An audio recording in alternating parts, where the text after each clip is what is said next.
الحمد لله رب العالمين والصلاة والسلام على نبينا محمد وعلى آله وصحبه اجمعین۔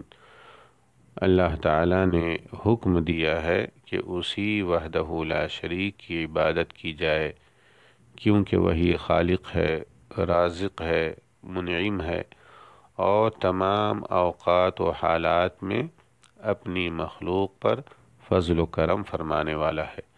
لہذا وہی اس بات کا مستحق ہے کہ اس کے بندے صرف اسی کی وحدانیت کا اقرار کریں اور مخلوقات میں سے کسی کو بھی اس کا شریک نہ بنائیں۔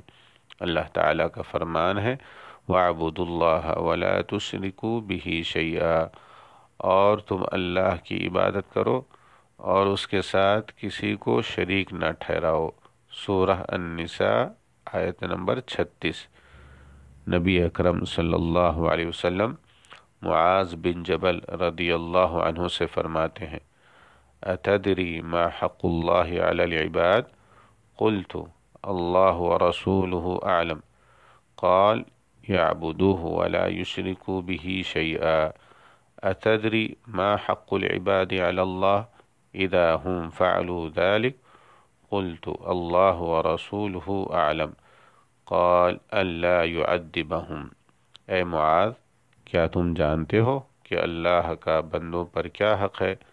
معاذ رضی اللہ عنہ نے عرض کیا اللہ اور اس کا رسول زیادہ بہتر جانتے ہیں۔ تو آپ صلی اللہ علیہ وسلم نے فرمایا یہ کہ وہ صرف اللہ کی عبادت کریں اور اس کے ساتھ کسی کو بھی شریک نہ بنائیں۔ پھر آپ صلی اللہ علیہ وسلم نے فرمایا اے معاذ، کیا تم جانتے ہو کہ جب بندے صرف اللہ تعالیٰ کی عبادت کریں تو پھر بندوں کا اللہ تعالیٰ پر کیا حق ہے؟ معاذ رضی اللہ عنہ نے عرض کیا اللہ اور اس کا رسول ہی بہتر جانتے ہیں۔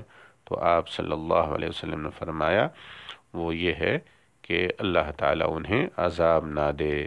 رواہ البخاری و مسلم۔ السلام علیکم ورحمۃ اللہ وبرکاتہ۔